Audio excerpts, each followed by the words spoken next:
अध्यक्ष के आसन ग्रहण करने के बाद नेता प्रतिपक्ष जिस प्रकार से लोकतंत्र की दुहाई दे रहे थे, लोकतंत्र की बात कर रहे थे, और वो कहीं से वो परिलक्षित नहीं हुआ।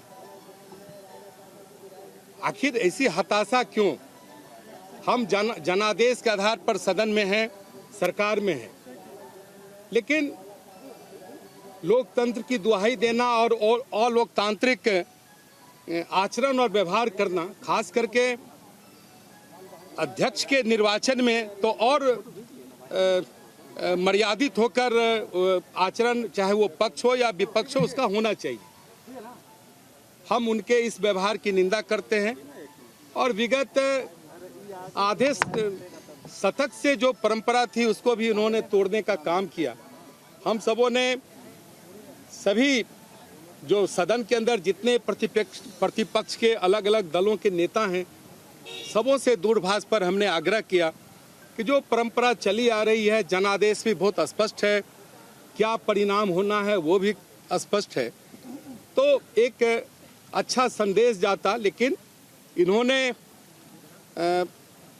सदन का जो यह सत्र है, उस सत्र में इस तरह के संदेश को देने का काम नहीं किया, करना चाहिए था, अपेक्षा थी।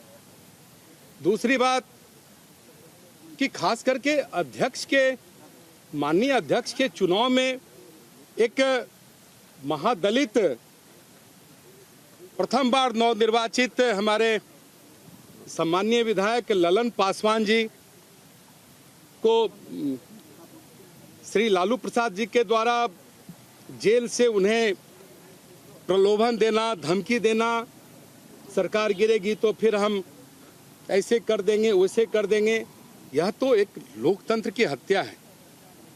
उसके नेता जितनी लोकतंत्र की दुहाई देते हैं, बात करते हैं, आज मैं सदन में सुन रहा था नेता प्रतिपक्ष की बातों को, लेकिन जिस प्रकार से उनके परिवार के, उनके पिताजी या पूर्व मुख्यमंत्री और उसी दल के वो नेता हैं, राष्ट्रीय अध्यक्ष हैं, और इस तरह का वो धमकी देना दूरभाष पर, एक तो खुल्ला कानून का उल्लंघन वो कर रहे हैं। खैर, कानून का उल्लंघन करना उनका अभ्यास है, उस पर कोई टिप्पणी नहीं करेंगे, लेकिन इसकी निंदा करते हैं।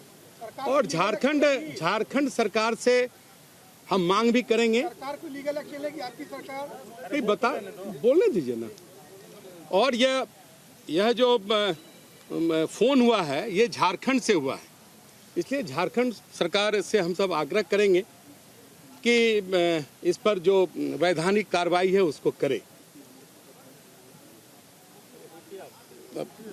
आपको लगता है कि झारखंड सरकार कोई एक्शन लेगी जिस तरीके से? नहीं लेगी तो हम केंद्र सरकार से आग्रह करेंगे कि इसकी उच्च स्तरीय जांच का जो वैधानिक तरीका है, उस तरीका से इसकी जांच हो।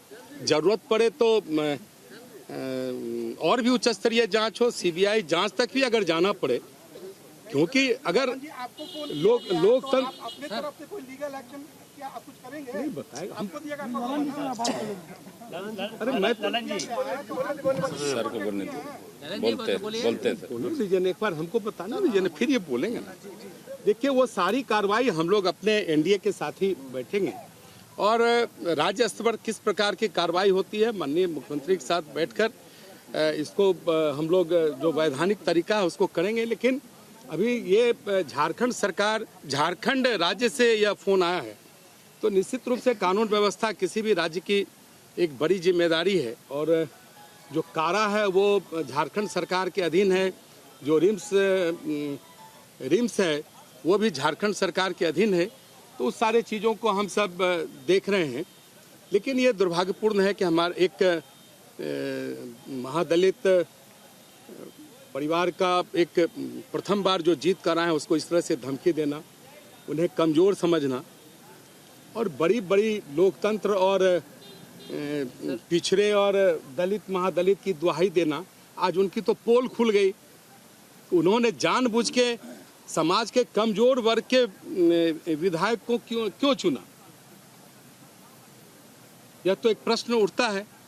समाज के सबसे कमजोर वर्ग के तबके के, वो भी नवनिर्वाचित और प्रथम बार जीत कर आए विधायक को उन्होंने चुना, और भी कई जगह उनका फ़ोन गया होगा जो अभी जानकारी में नहीं है, लेकिन इसलिए जो सारी बातें हमको कहना था मैंने स्पष्ट किया।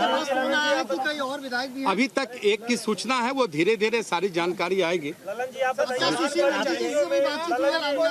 कार्रवाई करेंगे।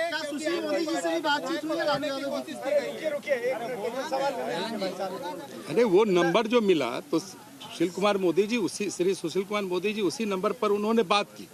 अब बात की तो फिर उनका जो सेवक है वो सीधे लालू प्रसाद को दिया, तो उन्होंने ऑडियो भी वायरल होना चाहिए सर। ऑडियो तो वायरल है, और वो तो फिर उसको देखेंगे, सुशील जी से बात करके देखेंगे। आप बताइए संक्षिप्त में, ज़्यादा आपसे बातचीत हुई, ऑडियो के अलावा भी कुछ बातचीत हुई?